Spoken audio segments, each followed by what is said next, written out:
Have you been spending a lot of time on social media, particularly like on Facebook and Instagram, and posting things, but not really getting any business out of it, not getting any leads? And if this is you, if you're a coach or a consultant, and you're sick and tired of posting endlessly on channels like Facebook and Instagram, not generating leads, but you know that social media and organic marketing is such a good way to build trust and recognition and ultimately to generate leads for your business, but you're just not getting those leads right now. Well, this segment is going to cover three primary problems that I see, three primary mistakes, and how to solve them. And if you want to dive deeper into this topic about how to generate leads with organic social marketing, then I recommend joining the One True Calling community on Skool. And you're going to find a link that's right below in the description, and you can join that community. You're going to also see if you're more further along and you want to book a clarity call with me, there's going to be a link for that as well. And I say that mastering organic leads and social media content marketing, it's a lot like fly fishing because, fly fishing is fun. Sometimes, even if you're not catching fish, it's just fun to be out there and being out there in nature and you're kind of trying your luck on it. But if you don't catch any fish at all, it gets kind of boring. And if you're relying on it for your dinner, well, then you could end up starving. And so I made this segment for anybody who is having a dry spell in their lead generation process. And like I said, in this segment, I'm going to share three primary areas where I see people get hung up around this process.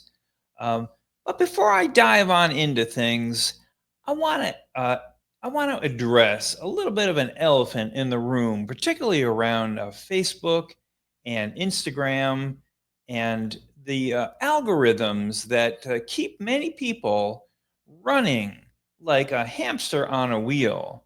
And it is designed that way because of how Facebook and Instagram rewards content creators.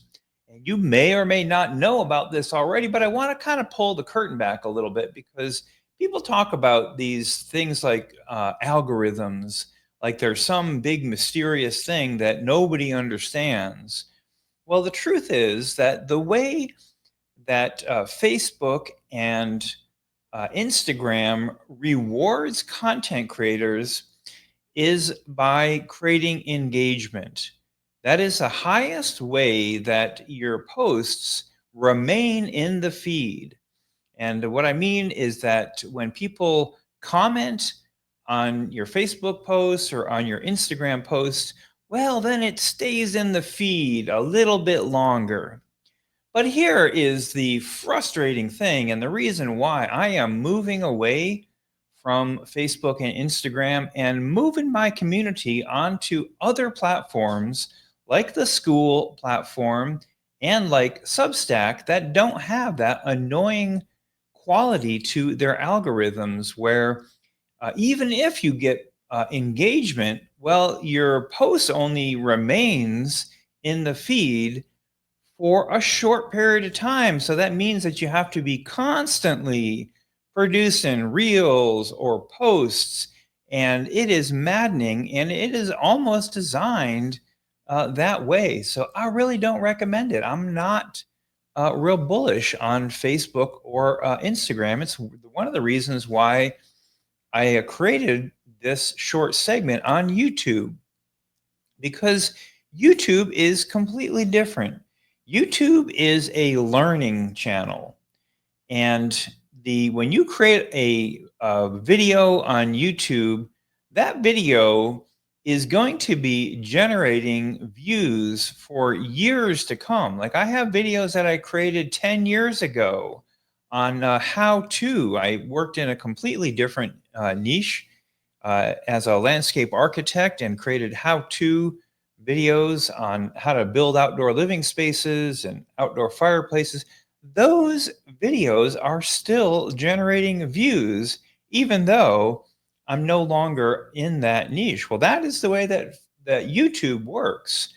And there is a methodology to marry the YouTube as a platform and creating uh, video content that will continue to create leads coming to you, and then a way to drive those leads on over to a platform where you can then own those leads. And specifically, that platform being School is the best place to build your community so that now you own that audience and you can educate that audience separate from everybody else's noise. And if you'd like to learn more about that, I highly recommend that you join the School Community, the One True Calling School Community, where I teach coaches and consultants and content creators how to build your own community that you own on School. And I'm also very strong and supportive of the Substack platform. So, with that said, let me go ahead and jump on into these three mistakes that I see that get in the way of lead generation and how to solve them. And this does relate to the other social media platforms as well. But as I've made it clear, YouTube is a much better place for you to put your effort as well. Substack is as well if you're more of a writer. So the first problem that I see is when people create content on a topic and it's just kind of broad and educational.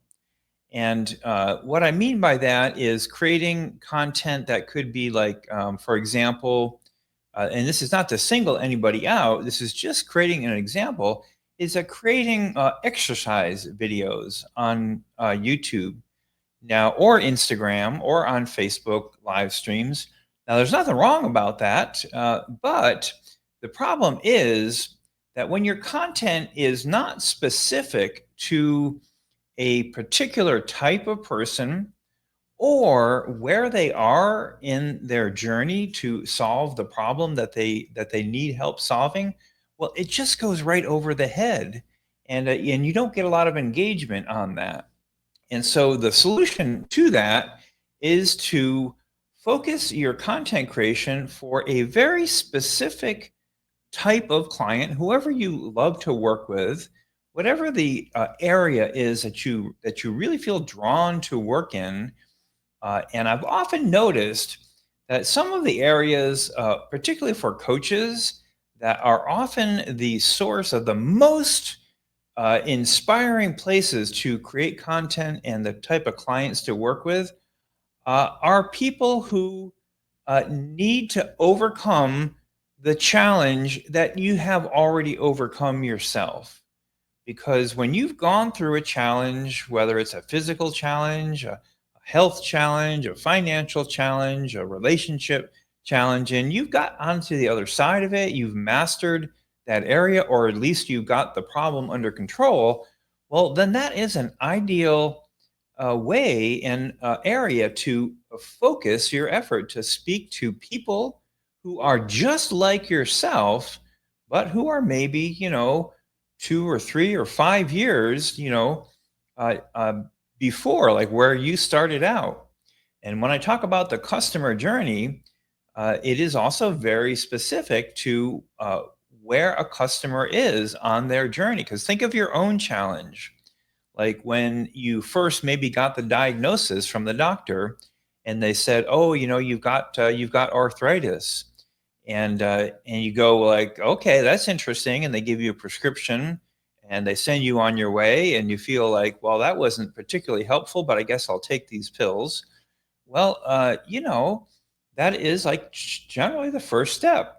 And then further along, people who, are fortunate enough maybe to get your help if you're in the holistic health space, now they start to discover, well, there are alternatives. And that prescription medication in many cases is not the answer. It doesn't get to the root cause. And so now somebody has some awareness of the problem and what a potential solution is, but they haven't yet figured out what that solution is. So that is another area to create content for a client who is on that stage of the journey.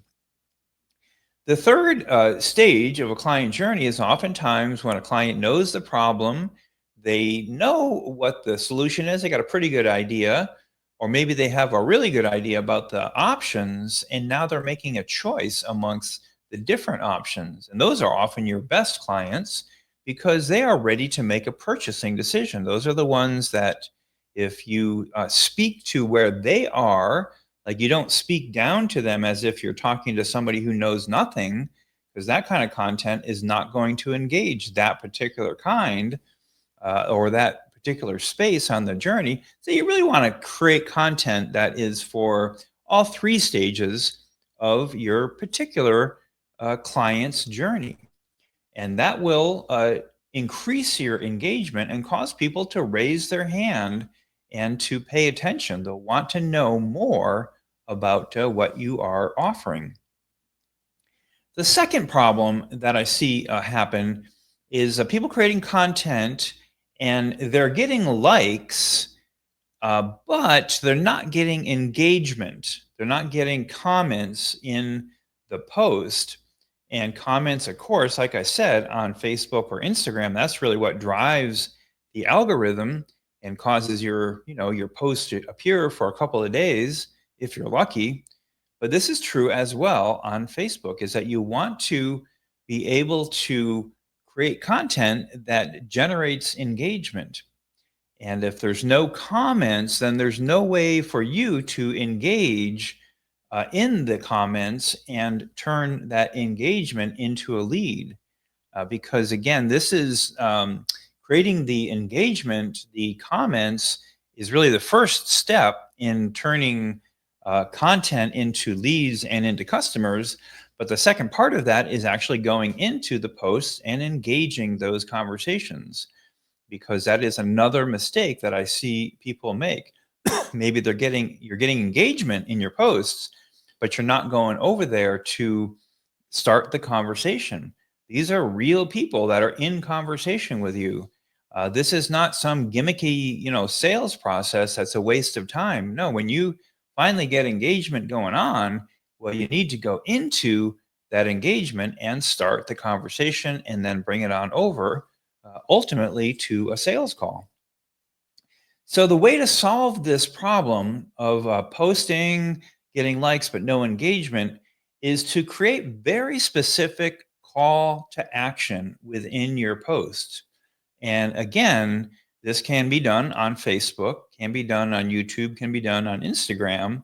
And one of the ways to do it, let's say within video content, or if it's a live stream, is to offer up a Scooby snack, offer up something of value. And the simplest thing to offer is to make an offer for a clarity call or some kind of a initial discovery call, and to drop on into the conversation that you're creating the content around and say, hey, if this resonates with you, reply, me below, and I'll reach out to you. That's a very simple example. Other examples can be to create a lead magnet and to say within your content, hey, if you want to get more, maybe join my community, or sign up, or drop a comment below if you want to join my webinar that I have coming up. So it's a matter of making very clear call to action. And if you've ever seen Sunny Landuzzi do this, she's a master at it.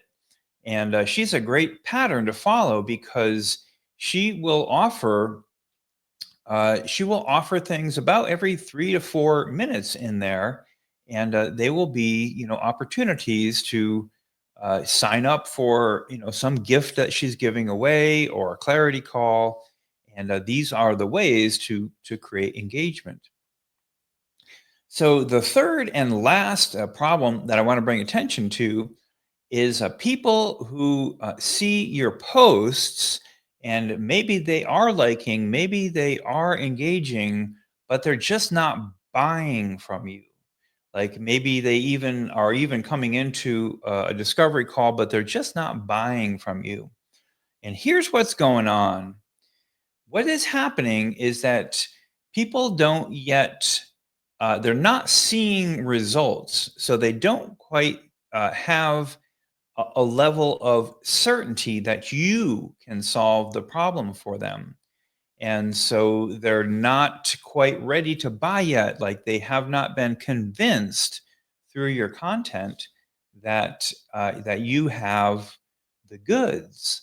And so the way to overcome this is to show results and to talk about clients that you've worked with in the past who have gotten results. And for instance, one of the clients that I helped in this entire process, one of my health and wellness clients, Heather Brown, she has had a practice. She had a brick and mortar practice that she wanted to transition out of, and she did exactly what I'm describing in this video segment. Is through working with me, she decided to focus her work on serving diabetic patients that were in a little bit later stage, not the early stage, but later stage, and had challenges with neuropathy. And because Heather had those challenges herself, not from diabetes, but from another nerve ending condition. So she really knew about the pain that people go through, and she knew how to solve it. And so she created a 12-month lifestyle medicine program to solve that problem. And through working with me and doing all the things that I'm talking about here, building authority through organic social media, and using posting in the right way, and some other methods that I taught her. Well, Heather was able to enroll her first 10 clients into that program at $5,000 per person. So it was a $50,000 initial win. And she was able to do that because she had existing client base who already, she already knew what they needed. So it was easy for her to focus her efforts on creating a program and the messaging to reach that particular client. So, some people it's easier for because they're already practicing in that area, and others it takes longer time. So talk about Heather because she was a great success, but I don't want to belittle anyone who it takes longer because, like I said, people have different timelines to learn these processes and become, good at messaging and creating a program that is for a specific outcome. So, if you would like to get some more deep dive kind of help around this, I really recommend that you find the link right below this video to the One True Calling Skool Community, where we host discussions, deep dive discussions for about an hour every Tuesday. And it is free and open at this point right now. If you come in later, there's going to be a charge for it, but open to the founding members right now. And you'll find the link right below this video segment. So remember, creating leads through social media content, it is a lot like fly fishing. It's both an art and a science. You have to have the right kind of message at the right time for the right kind of clients. And when you put all those things together, well, sometimes you get leads, sometimes you don't, but you will get them consistently over time. And when you get better and better at it, when you really master this process of organic social media content creation and the lead generation process that makes it all worthwhile, well, you will build a very successful business. And what to do next, if, like I said, you want to get some more help with this, join the One True Calling community on Skool. You're going to learn a ton about how to create a community, get them off the social media platform into your own community where you can offer courses, you can offer live streams, you can offer one-on-one support, and join the One True Calling community, and you're going to get a lot of support to learn how to do that. So if you got some value from this, appreciate you going ahead and subscribing to the channel. This is part of a series right now on how to generate leads and how to grow your practice through organic social marketing. And when you subscribe, you like, then you will get notifications on the next one that I have coming up. And after this video, I'm going to leave a link to the related video that I made showing exactly how to use YouTube in relationship with the Skool platform to create a community and how to monetize that community. So I'll leave a link down below if you want to get the next step on this journey. Hope you got some good value from this, and we'll see you soon.